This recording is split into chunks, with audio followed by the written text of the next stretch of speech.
السلام علیکم ورحمۃ اللہ وبرکاتہ۔ نماز تہجد کا طریقہ کیا ہے؟ نماز تہجد کی کتنی رکعتیں پڑھی جائیں؟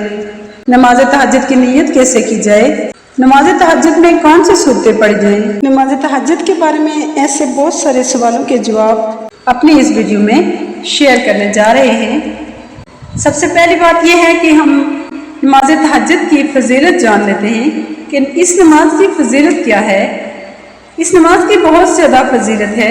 حضرت ابو ہریرہ رضی اللہ تعالیٰ عنہ سے روایت ہے، رسول اللہ صلی اللہ علیہ وسلم نے ارشاد فرمایا، جب رات کا آخری تہائی حصہ رہ جاتا ہے تو اللہ تبارک و تعالیٰ آسمان دنیا کی طرف نزول فرما کر ارشاد فرماتے ہیں، کوئی ہے جو مجھ سے مانگے اور میں اس کی دعا قبول کروں، کوئی ہے جو مجھ سے سوال کرے اور میں اسے عطا کروں، کوئی ہے جو مجھ سے مغفرت چاہے اور میں اس کی مغفرت کروں۔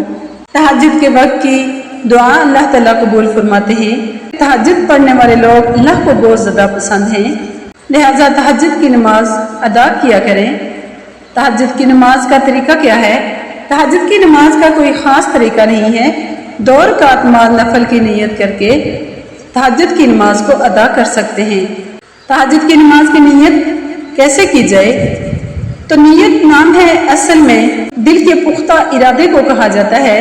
زبان سے نیت کے الفاظ ادا کرنے ضروری نہیں، لیکن اگر کوئی زبان سے نیت کرنا چاہے تو نیت کرنا مستحب ہے۔ 2 رکعت نماز تہجد کی نیت کر کے اس نماز کو پڑھا جا سکتا ہے۔ اب سوال یہ پیدا ہوتا ہے کہ نماز تہجد کی کتنی رکعتیں ہیں؟ تو نماز تہجد میں کم از کم 2 رکعت اور زیادہ سے زیادہ 12 رکعت پڑھی جا سکتی ہے۔ اگر زیادہ وقت نہ ہو تو کم از کم 2 رکعت کر کے 4 رکعتیں تہجد کی نماز پڑھنی چاہیے۔ اور تہجد کی نماز کا وقت کون سا ہے؟ تہجد کی نماز کا وقت نماز عشاء سے لے کے صبح صادق تک کسی بھی وقت تہجد کی نماز پڑھی جا سکتی ہے۔ نماز عشاء پڑھنے کے بعد سو جائیں، سونے کے بعد جب بھی اٹھیں نماز تہجد کو ادا کر سکتے ہیں، لیکن نماز تہجد کا اصل اور افضل جو وقت ہے وہ سحری کا وقت ہے، یعنی 2 تہائی رات جب گزر جائے تو اس کے بعد سے تہجد کا وقت شروع ہو جاتا ہے اور طلوع فجر تک باقی رہتا ہے۔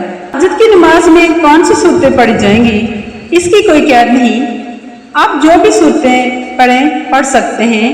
تہجد کے 2 نفل پڑھنے کا طریقہ وہی ہے جو عام نوافل پڑھے جاتے ہیں۔ نیت کر کے 2 رکعت نفل کی نیت کر کے ثنا پڑھیں، پھر اس کے بعد سورۃ الفاتحہ اور کوئی سورت ملائیں اور رکوع کرنے کے بعد پھر قوما میں جائیں اور پھر سجدہ کریں، ایک اور دوسرا سجدہ، پھر دوسری رکعت کے لیے اٹھ جائیں اور بسم اللہ پڑھ کر الحمدللہ سے شروع کریں اور پھر کوئی سورت ملائیں اور پھر رکوع، سجدہ اور پھر اتحیات درود شریف اور دعا پڑھ لیں۔ یہ تہجد کی نماز کا آسان طریقہ ہے۔ اس طریقے سے تہجد کی نماز آپ ادا کر سکتے ہیں۔ تہجد کی نماز کی بہت زیادہ فضیلت ہے۔ تہجد کی نماز ادا کرنے والے اللہ کو بہت زیادہ پسند ہیں۔ جو لوگ اپنے نرم بستر کو چھوڑ کے، آرام کی نیند کو چھوڑ کے اللہ کے حضور کھڑے ہوتے ہیں، اللہ تعالیٰ کو ان کی یہ نماز بہت زیادہ پسند ہے۔ جو دعائیں قبول نہیں ہوتی وہ دعائیں تہجد کے وقت مانگی جائیں تو وہ دعائیں قبول ہو جاتی ہیں۔ تہجد کے وقت کی مانگی گئی دعا کبھی بھی رد نہیں ہوتی۔ کوئی بھی مشکل ہو، کوئی بھی پریشانی ہو، تہجد کی نماز کو شروع کر دیں، انشاءاللہ تہجد کے وقت مانگی گئی جو دعا بھی ہوگی وہ قبول ہوگی، اور جو پریشانی بھی ہے اللہ اس کو دور فرمائیں گے، کیونکہ اللہ تعالیٰ اس وقت مانگی گئی کسی بھی دعا کو رد نہیں فرماتے۔ امید ہے کہ آپ کو تہجد کی نماز کے بارے میں جتنے بھی سوال ہیں ان کا جواب آپ کو مل چکا ہوگا۔ اللہ تعالیٰ سے دعا ہے کہ اللہ تعالیٰ ہمیں دین کو سمجھنے اور اس کو سمجھ کر اس پر عمل کرنے کی توفیق عطا فرمائے، اور جو علم ہمارے پاس ہے اس کو آگے پہنچانے کی توفیق عطا فرمائے۔ صدقہ جاریہ کی نیت سے ویڈیو کو آگے شیئر ضرور کیجیے گا، ہمیں اپنی خاص دعاؤں میں ضرور یاد رکھیے گا۔